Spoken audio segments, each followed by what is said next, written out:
Good morning again. Ellipse third session, 2 session हो चुके हैं। तो आज हम एलिप्स के सारे कंसेप्ट आपको बता देंगे जो बचे हुए कंसेप्ट हैं। चलिए बिना टाइम वेस्ट किए स्टार्ट करते हैं। पहला कंसेप्ट, अच्छा ये जो कंसेप्ट बता रहे हैं आज, ये पैराबोला में और सर्कल में सब में कॉमन होते हैं, है ना। ये हम पहले बता चुके हैं आपको, फिर भी एक बार बता देते हैं। पहला होता है कि अगर एक एलिप्स है तो, और मैंने किसी एक बाहर पॉइंट है h कॉमा के, या पॉइंट को मान लेते हैं x1 y1,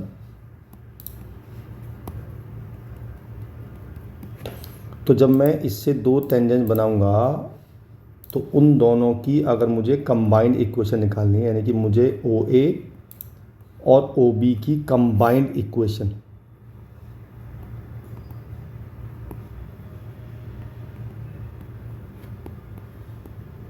तो मैं आपको दोनों बार बता चुका हूँ, इसी बार बता रहा हूँ आज। वो होती है S into S1 is equal to T square.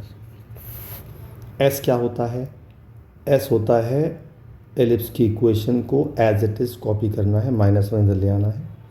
What do you mean by S1? S1 होता है जब मैं इस पैराबोल, इस एलिप्स में ये वाला पॉइंट पुट कर दूंगा, यानी कि x1 का square upon a square plus y1 का square upon b square -1 equal to T square. T equal to 0 वही होती है जो बताई थी आपको, वाई स्क्वायर को रिप्लेस करना है y1 से, एक्स स्क्वायर को रिप्लेस करना है x1 से। तो जो एक इक्वेशन आती है उसे बोलते हैं t इक्वल टू 0, तो वही t बनाई है मैंने इक्वल टू 0 और इसका स्क्वायर करना है। That whole equation will be the combined equation of OA and OB। ये हमने पैराबोला में पढ़ा है और सर्कल में भी पढ़ा है ना। दूसरा टॉपिक जो भी पढ़ाया आपने वो है कॉर्ड ऑफ कॉन्टैक्ट। हम इसी फिगर को लेते हैं। हमने 2 टेंजेंट बनाई OA और OB, तो मुझे निकालनी है OB की AB की इक्वेशन। इस AB की इक्वेशन निकालनी है मुझे, इसे बोलते हैं कॉर्ड ऑफ कॉन्टैक्ट।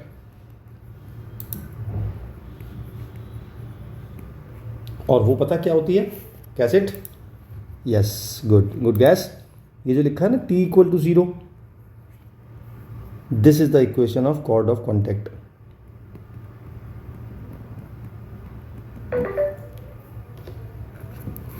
ठीक। नाउ तीसरा होता है equation of chord bisected at x1 y1। Means कि अगर मुझे एक एलिप्स है और मुझे इस कॉर्ड की इक्वेशन निकालनी है और मुझे उसका मिड पॉइंट पता है, ये है x1 y1, तो इस AB की इक्वेशन होती है S1 is equal to T. ये भी हम पढ़ चुके हैं। S1 कैसे आता है बताया आपको, एलिप्स की इक्वेशन में आपको x1 y1 पॉइंट पुट करना है, उससे आता है मेरा S। टी आता है x1 upon a square plus y1 upon b square -1। आप चाहें तो 1 से 1 काट सकते हैं, तो फाइनल इक्वेशन आ जाएगी x1 square upon a square plus y1 square upon b square is equal to x1 upon a square plus y1 upon b square. ये आ गई मेरी equation of chord bisected at point x1 y1। तो पहले इन तीनों पे question पे 1-2 question कर लेते हैं, थोड़ा सा समझने में आसानी होगी हमें। पहला क्वेश्चन तो हमारा ये आ क्वेश्चन है, prove that the chord of contact of tangents drawn from the point this to the ellipse this will subtend right angle at the centre. तो अगर मैं इसकी फिगर बनाऊं तो कैसे बनाऊंगा? मैं बनाऊंगा कि एक एलिप्स लूँगा मैं, और एलिप्स लेने के बाद मैंने एक पॉइंट लिया, ये पॉइंट पे मैंने 2 टेंजेंट बनाई, तो ये बन गई मेरी कॉर्ड ऑफ कॉन्टैक्ट। अब क्वेश्चन में कहा जा रहा है कि कॉर्ड ऑफ कॉन्टैक्ट जो है वो सेंटर से ऐसे ये एंगल 90 बना रही है। तो हमने पढ़ा था, याद हो आपको, होमोजेनाइजेशन याद है? जब भी कोई लाइन किसी कर्व को काटती है और मुझे, अगर ये ओरिजिन है और ये मैं P और Q मान लूँ, तो होमोजेनाइजेशन से मुझे वैल्यू आती है, जो इक्वेशन आती है वो O P and O Q की कंबाइंड इक्वेशन आती है, ये तो पता ही होगा आपको। तो सबसे पहले मैं पी क्यू की इक्वेशन निकालता हूँ, ये है कॉर्ड ऑफ कॉन्टैक्ट। इस इक्वेशन मैंने लिखवाई है आपको अभी भी, टी इक्वल टू ज़ीरो, यानी कि इक्वेशन हो गई X X one upon A square plus Y Y one upon B square equal to one. अच्छा जी, अब एलिप्स की इक्वेशन मुझे पता है क्या है, दे रखी है मुझे, X square upon A square plus Y square upon B square equal to one. अगर मुझे इस इक्वेशन से इस इक्वेशन को होमोजेनाइज करना है तो इस वाली टर्म में 2 पावर है, इस वाली टर्म में भी 2 पावर है, इसमें 0 पावर है, तो मैं 1 की वैल्यू मेरी ये आई है, तो मैं इसके स्क्वायर से यहाँ मल्टीप्लाई कर दूँगा। Means X square upon A square plus Y square upon B square is equal to X X one upon A square plus Y, और मैं एक्स वन वाई वन की जगह एच के लूँगा, बिकॉज मुझे क्वेश्चन में गिवन है कि जो पॉइंट है वो एच कॉमा के है, it is not X one Y one, ये तो इक्वेशन होती है। तो मैं लूँगा X H upon A square plus Y K upon B square whole square. Now this is the combined equation of O P and O Q, right. अच्छा, अब मुझे दिया हुआ है कि O P and O Q आपस में 90 बना रही हैं और कोई 2 पेयर ऑफ लाइन, ये किसकी इक्वेशन हो गई, ये हो गई पेयर ऑफ लाइंस की, और वो तभी बनाती हैं जब a प्लस बी 0 हो। इसमें जो a है, a होता है कोफिशिएंट ऑफ एक्स स्क्वायर और b होता है कोफिशिएंट ऑफ वाई स्क्वायर। तो उन दोनों को सम करके मुझे 0 पुट करना है, तो मुझे पहले कोफिशिएंट ऑफ एक्स स्क्वायर निकालना पड़ेगा।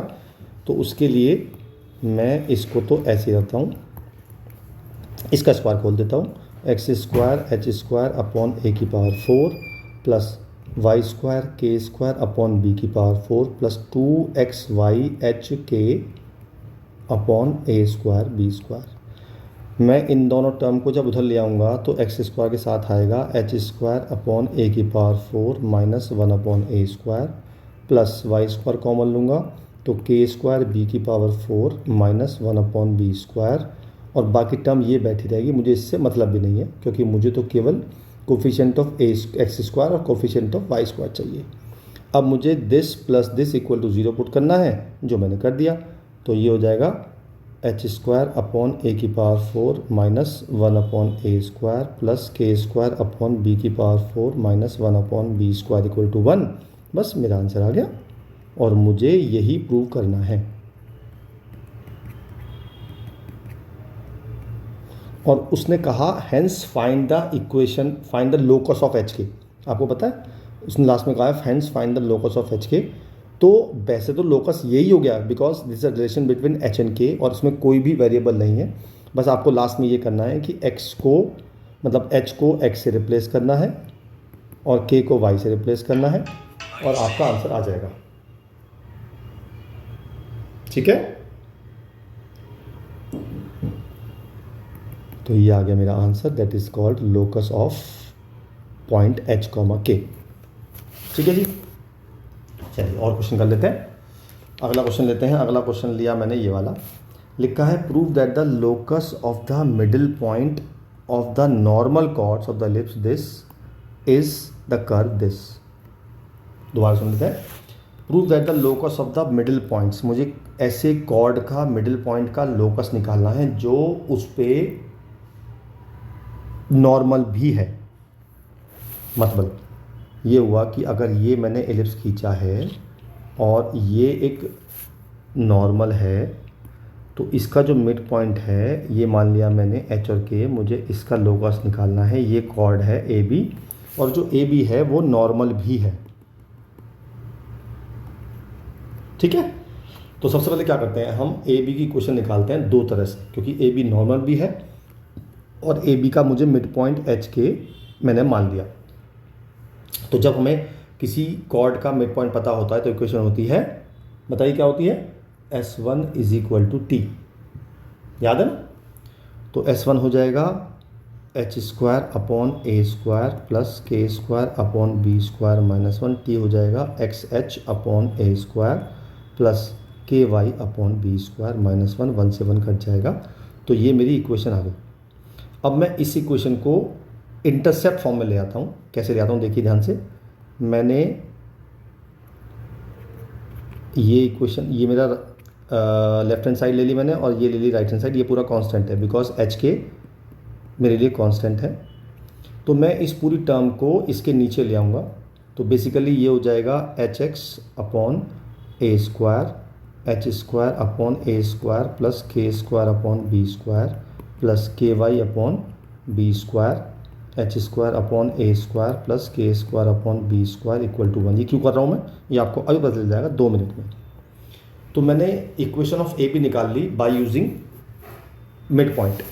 अब मैं इक्वेशन ऑफ ए बी निकाल रहा हूँ जो हमारी नॉर्मल की इक्वेशन होती है, वो बताइए आपको, वो होती है A X sec theta plus B Y cosec theta is equal to A square minus B square. अब देखो ध्यान से देखना, ये इक्वेशन और ये इक्वेशन दोनों ही ए बी लाइन की हैं और मुझे इन दोनों को कंपेयर करना पड़ेगा, तो मुझे किसी एक टर्म को सेम बनाना पड़ता है, ये पता ही है आपको। तो इसमें भी क्या करूँगा मैं, इस चीज़ से डिवाइड कर दूँगा बोथ साइड, तो A X sec theta upon A square minus B square plus B Y cosec theta upon A square minus B square equal to 1। अब मैं कंपेयर कर सकता हूँ कोफिशिएंट ऑफ एक्स, ऊपर लेंगे कोफिशिएंट ऑफ एक्स, तो वो हो जाएगा ये पूरा कोफिशिएंट ऑफ एक्स हो जाएगा, ये पूरा कोफिशिएंट ऑफ वाई हो जाएगा और यहाँ पे कोफिशिएंट ऑफ एक्स हो जाएगा, ये पूरा रख देते हैं। तो H upon A square, H square upon A square plus K square upon B square is equal to A sec theta upon A square minus B square.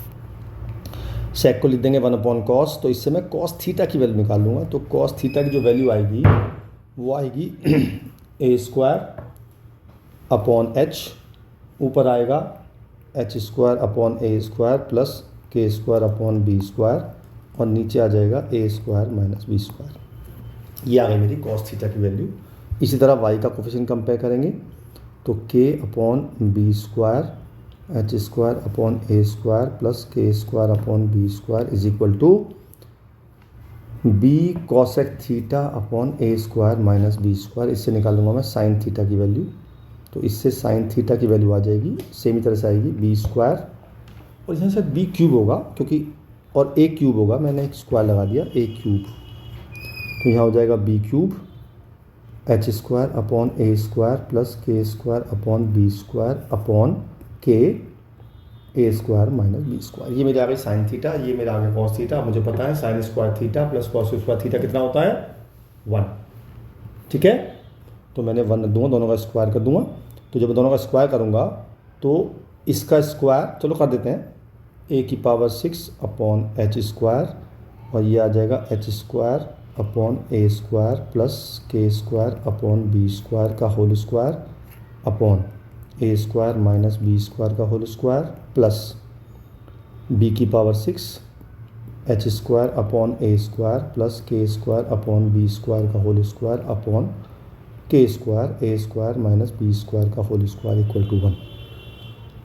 तो मैं क्या करता हूँ, पहले इस पूरी टर्म को कॉमन लेके ले जाता हूँ लेफ्ट राइट हैंड साइड पे और लेफ्ट हैंड साइड से ये पूरा कॉमन ले लेता हूँ। तो जब मैं इसे कॉमन ले लूँगा तो अंदर बचेगा ए की power 6 upon H square plus B की power 6 upon K square equal to A square minus B square का होल स्क्वायर। और मेरे ख्याल से मुझे यही प्रूव करना है ना, यस मुझे यही प्रूव करना है और मेरा आंसर आ गया। बात समझ में आई? चलिए एक और एग्जांपल ले लेते हैं। लिखा है show that the locus of the middle point of the chord of the ellipse which passes through a fixed point is another ellipse। वो क्या कह रहा है हमसे? वो कह रहा है कि एक एलिप्स है जिसकी एक कॉर्ड है, उसका मिड पॉइंट का मुझे लोकस निकालना है और ये मिड पॉइंट का जो कॉर्ड है ये किसी फिक्स पॉइंट से यानी कि P, Q से पास कर रही है और जो एच के का लोकस आएगा वो भी एक एलिप्स ही आएगा। ये मुझे प्रूव करना है, ठीक है। तो सबसे पहले मैंने क्या किया, मुझे एच के का लोकस निकालना है। तो एच के अगर ए बी का मिड पॉइंट है तो इक्वेशन ऑफ ए बी निकालेंगे, वो निकालेंगे S1 is equal to T से, क्योंकि मिड पॉइंट मुझे गिवन है। तो S1 हो जाएगा H square upon A square plus K square upon B square minus 1 is equal T हो जाएगा X H upon A square plus Y K upon B square minus 1 1 से 1 cut जाएगा। तो मेरी इक्वेशन ऑफ ए बी आ गई H X upon A square plus Y K upon B square is equal to H square upon A square plus K square upon B square. ये मेरी equation आ गई। Now this equation is passes through P comma Q, ये मुझे point given है, right. तो मैंने इस इक्वेशन में ये वाला पॉइंट पुट कर दिया। तो जब मैंने पुट कर दिया तो मेरा आ गया H square upon A square plus K square upon B square is equal to H P upon A square plus Y Q upon B square. ये मेरा आंसर है। बस मुझे आपको ये दिखाना है कि ये जो इक्वेशन आई है ये एक एलिप्स की इक्वेशन है, तो हमें परफेक्ट स्क्वायर बनाना पड़ेगा। तो मैंने इन दोनों टर्म को एक साथ लिया, 1 अपॉन ए स्क्वायर कॉन्स्टेंट है बाहर आ गया, H square plus H P. ऐसे ही मैंने 1 अपॉन बी स्क्वायर बाहर ले लिया, अंदर बचा के स्क्वायर माइनस ये वाई नहीं है के है, सॉरी। तो ये हो गया के क्यू और इक्वल टू 0। अब मुझे परफेक्ट स्क्वायर बनाने के लिए इससे प्लस करना पड़ेगा पी स्क्वायर बाई 4 को, इसे प्लस करना पड़ेगा क्यू स्क्वायर बाई 4 को, और यहाँ प्लस करना पड़ेगा मुझे P square upon 4a square plus Q square upon 4b square. क्योंकि मैंने यहाँ भी ये प्लस किया तो यहाँ भी ये प्लस करना पड़ेगा। तो अब ये बन जाएगा h प्लस पी अपॉन 2 का whole square upon A square. ये बन जाएगा k माइनस क्यू बाई 2 का होल स्क्वायर, ये माइनस क्यों, हाँ ये माइनस है तो ये भी माइनस आएगा, my bad, upon B square equal to P square upon 4a square plus Q square upon 4b square. Now you can see that this is the equation of ellipse. तो मुझे यही prove करना था। बात समझ में आई? ठीक है, चलिए आगे चलते हैं। अगला टॉपिक लेते हैं। अगला टॉपिक है डायामीटर।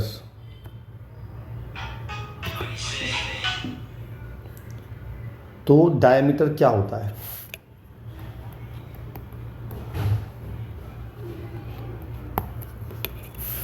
तो अगर मैंने एक एलिप्स बनाया और उस एलिप्स में मैंने बहुत सारी लाइनें खींची जो कि पैरेलल है,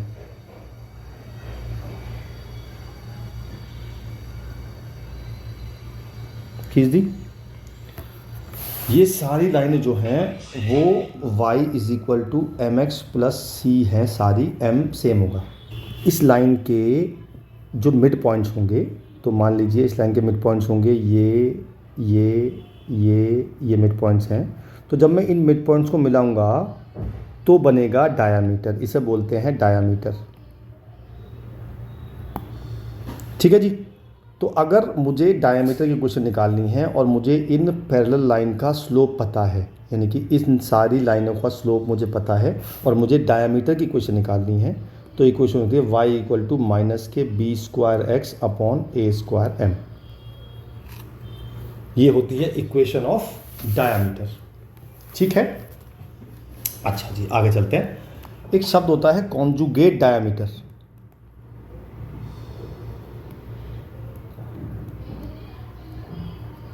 ये क्या होता है जी? इन केस आप मान लीजिए कि मैंने ओरिजिन से बहुत सारी लाइनें खींची। एक तो लाइनें खींची मैंने रेड वाली बता रहा हूँ मैं, एक तो ये खींची, बहुत सारी मैंने कॉर्ड खींची, ऐसे सारी खींची मैंने, ऐसे ही मैंने दूसरी लाइन से खींची है। इसका स्लोप है m1, कोई भी मान सकते हैं। तो जब मैं इनको बाइसेक्ट करता है, जैसे अगर मैं ब्लैक वालों को बाइसेक्ट करूंगा तो एक बनेगा डायमीटर, और एक रेड को बाइसेक्ट करेंगे तो भी एक डायमीटर बनेगा। तो जो उन दो डायमीटर को बोलते हैं हम कॉन्जुगेट डायमीटर। ठीक है, और कॉन्जुगेट डायमीटर की कंडीशन होती है कि m into M one is equal to B square upon A square. That is the condition for conjugate diameter. ठीक है, इस पर डायरेक्ट क्वेश्चन आते हैं, इसलिए ज़्यादा डीप में जाने की ज़रूरत नहीं है इसमें। आगे चलते हैं। अब बात करते हैं सब टेंजेंट। एक उससे पहले बात करते हैं डायरेक्टर सर्कल की। ये काम आता है काफ़ी। अगर मैंने एक एलिप्स खींचा, ये एलिप्स खींचा और मैंने दो टेंजेंट बनाई, एक ये और एक ये, और अगर ये टेंजेंट 90 डिग्री पे इंटरसेक्ट करती हैं तो जो ये पॉइंट है इस पॉइंट को अगर मैं h कॉमा के मान लूँ तो जो इसका लोकस बनेगा वो इसका लोकस ये बनता है, और वो लोकस जो कहते हैं उसे बोलते हैं डायरेक्टर सर्कल, और इसकी इक्वेशन होती है X square plus Y square is equal to A square plus B square. तो अगर मैं बोलूँ व्हाट इज डायरेक्टर सर्कल, आप बोलेंगे the locus of the point of intersection of two perpendicular tangents. मैं लिख देता हूँ, चलिए, the locus of intersection point, the locus of intersection point of two perpendicular tangents of an ellipse is called director circle. Director circle. Okay, clear? चलिए आगे चलते हैं। अब अगली चीज आती है लेंथ ऑफ सब tangent and length of sub normal. तो पहले बता दो ये होती क्या है। अगर मैंने एक इलिप्स बनाया और मैंने एक टेंजेंट खींचा इसी लाइन से और एक नॉर्मल खींची इसी लाइन से, इसी पॉइंट से, पी मैंने ले लिया है x1 y1, तो मैंने इस पे डाला एक परपेंडिकुलर पी एन। टेंजेंट ने काटा एक्सिस को, मान लीजिए टी पॉइंट पे काटा, और नॉर्मल ने काटा जी पॉइंट पे। तो जो एन टी होती है, टी एन मतलब यहाँ से यहाँ तक की लेंथ, इसे बोलते हैं लेंथ ऑफ सब टेंजेंट।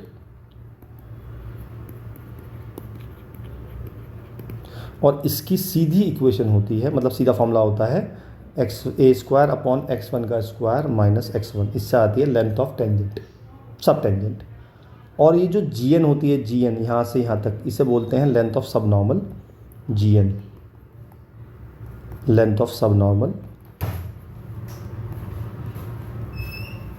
और इसकी भी डायरेक्ट फॉर्मूला होता है, इसका फॉर्मूला होता है 1 minus E square into x1। तो इससे आप लेंथ ऑफ सब tangent and length of sub normal निकाल सकते हैं। ठीक, क्लियर? चलिए जी, तो मैं बात दोबारा से बताता हूँ कि इस यहाँ से लेके यहाँ तक इसे बोलते हैं लेंथ ऑफ सब टेंजेंट, यहाँ से यहाँ तक इसे बोलते हैं लेंथ ऑफ सब नॉर्मल। ठीक, आगे चलते हैं।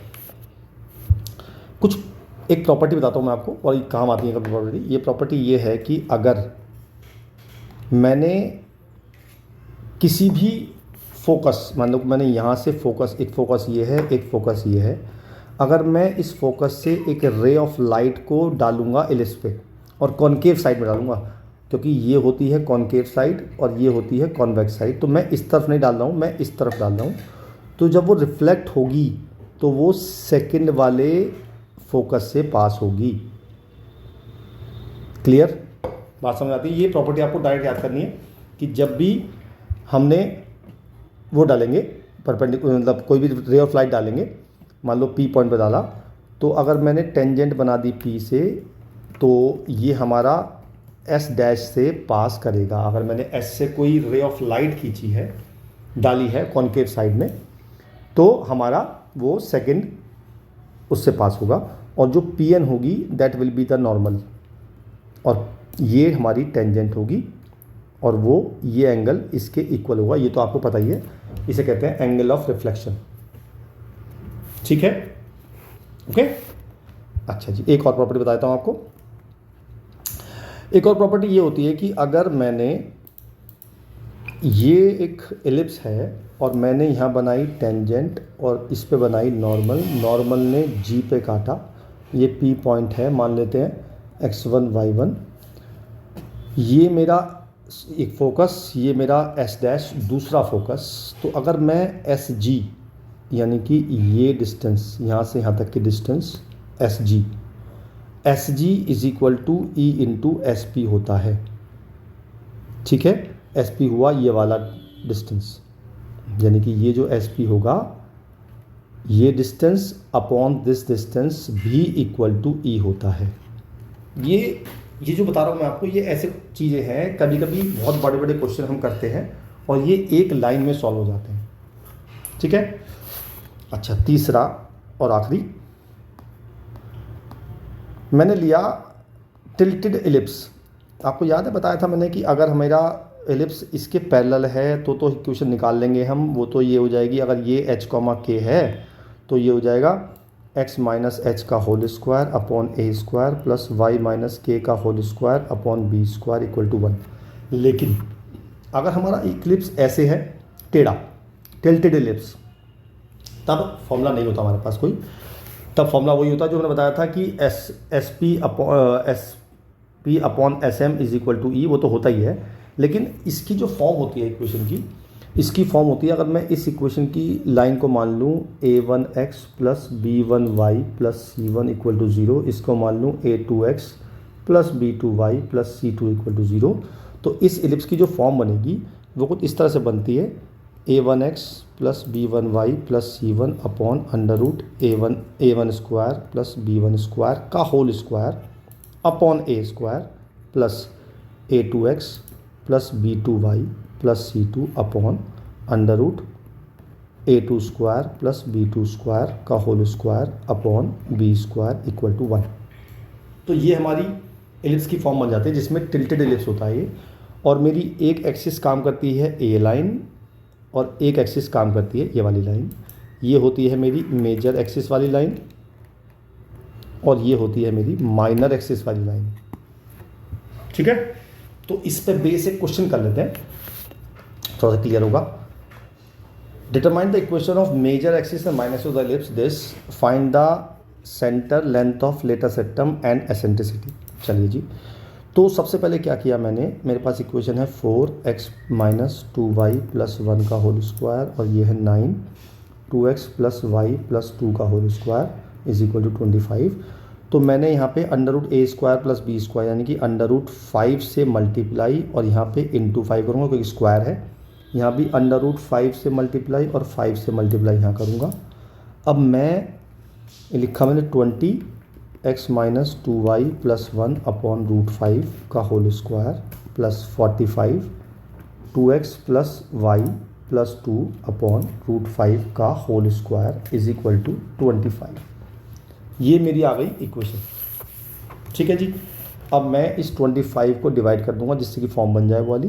तो x minus 2y plus 1 upon root 5 का whole square upon 25 upon 20 plus 2x plus Y plus 2 upon root 5 का whole square upon 25 upon 45 is equal to 1। Now this is my exact equation जो मैंने आपको अभी लिखवाई थी। ये वाली इक्वेशन देखो सेम बन गई ना, बिल्कुल बिल्कुल सेम ये इक्वेशन बन गई। मेरे पास ए भी आ गया, ए स्क्वायर भी आ गया, बी स्क्वायर भी आ गया। अच्छा, तो अब मैं क्या करूँगा, मैं निकालूंगा पहले मेजर एक्सिस की इक्वेशन। तो ये जो होती है इसे बोलते हैं मेजर एक्सिस इक्वेशन। तो x minus 2y plus 1 upon root 5 is equal to 0। तो x minus 2y plus 1 equal to 0, ये मेरी आ गई मेजर एक्सिस की इक्वेशन। इसी तरह से 2x plus Y plus 2 upon root 5 is equal to 0, एक आ गई 2x plus Y plus 2 equal to 0। अच्छा, एक बात आप नोट कर लीजिएगा ज़रूर, अगर आपको याद रहे, ये दोनों लाइन आपस में परपेंडिकुलर होनी चाहिए जैसे कि इसमें है।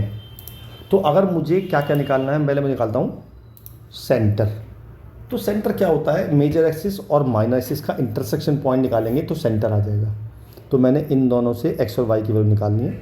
तो मैं ऊपर वाली में 2 से मल्टीप्लाई कर देता हूँ। तो 2x minus 4y plus 2 equal to 0, 2x minus Y plus 2 equal to 0, ये मैंने माइनस कर दिए तो ये तो कट गए। ये बच गया minus 3y is equal to 0। तो y की वैल्यू 0 आ गई, y की वैल्यू 0 मैंने यहाँ पुट कर दी, तो x की वैल्यू -1 आ गई। तो मेरा पहला आंसर आ गया, मेरा सेंटर आ गया -1, 0। ठीक है। अच्छा जी, अब मुझे निकालनी है लेंथ ऑफ लेटर सेक्टम। अच्छा, इसमें जो लेटर सेक्टम की लेंथ होती है वो इन चीज़ों पर डिपेंड नहीं करती है कि एक्सिस टिल्टेड है नहीं है। ये तो मुझे पता है कि ये मेरा हो गया ए स्क्वायर और ये मेरा हो गया बी स्क्वायर। ठीक है जी, तो ए स्क्वायर है मेरा 25 अपॉन 20 और बी स्क्वायर है 45 अपॉन 20। लेंथ ऑफ लेटर से बताइए आपको क्या होती है, 2b स्क्वायर बाई ए। तो 2 इंटू बी स्क्वायर है 45 अपॉन 20 और ए मैं इसका रूट कर दूंगा तो 5 अपॉन रूट 20। ठीक है, ओके, तो सॉल्व कर लेंगे इसे। तो ये आ जाएगा 2 से 10 कट जाएगा, 5 से 9 कट जाएगा, 9/10 और ऊपर √20 आ जाएगा। तो मेरा आंसर आ गया 9√20/10। ये मेरी आ गई लेंथ ऑफ लेटेस्ट रेक्टम। अब साथ साथ एसेंट्रिसिटी भी निकाल लेते हैं भाई। एसेंट्रिसिटी का फॉर्मूला होता है √1 - b² / a²। मुझे दोनों पता है, तो 1 - b² है। अच्छा, मैंने यहाँ कुछ मिस्टेक करी क्या? हाँ, 25/45 था, मैंने b² गलत ले लिया, माय बैड। 25/45 था, तो जब मैं इसका रूट करूँगा 45 रूट आ जाएगा। तो इसको पूरा काट देते हैं, दोबारा करेंगे। तो 2b² आ जाएगा 25/45 और a आ जाएगा मेरा, इसे काट देंगे 5/4, तो √5/2। तो ऊपर आ गया 50/45 √5 × 2, तो ये आ गया मेरा 100/45 √5। ये मेरा आ गया लेंथ ऑफ लेटेस्ट रेक्टम। अब निकाल देते हैं इक्वेशन, मतलब एसेंट्रिसिटी की वैल्यू। तो b² था मेरा 25/45, 25/45, a² था 25/20, ये कट जाएगा। तो मेरा आ जाएगा √1 - 20/45। इसे काट देते हैं, 5 4 जा 5 9 जा, तो 9 - 4/9। तो मेरा जो आ जाएगी वो आ जाएगी √5/3। तो ये मेरा आंसर आ गया। ठीक है, तो मेरी तरफ से थ्योरी और कुछ क्वेश्चन करा दिए मैंने, इरेस पूरा हो गया है। अब आपको प्रैक्टिस करनी है, जितना प्रैक्टिस करेंगे उतना आपका हाथ अच्छा होता जाएगा, जितना प्रैक्टिस करते जाएंगे। ठीक है, अगर वीडियोस अच्छी लग रही हो तो इसे आगे आप अपने और स्टूडेंट्स को, अपने साथी को शेयर कर सकते हैं। राइट, चलिए फिर अगले टॉपिक के साथ फिर मिलता हूँ, तब तक के लिए बाय बाय।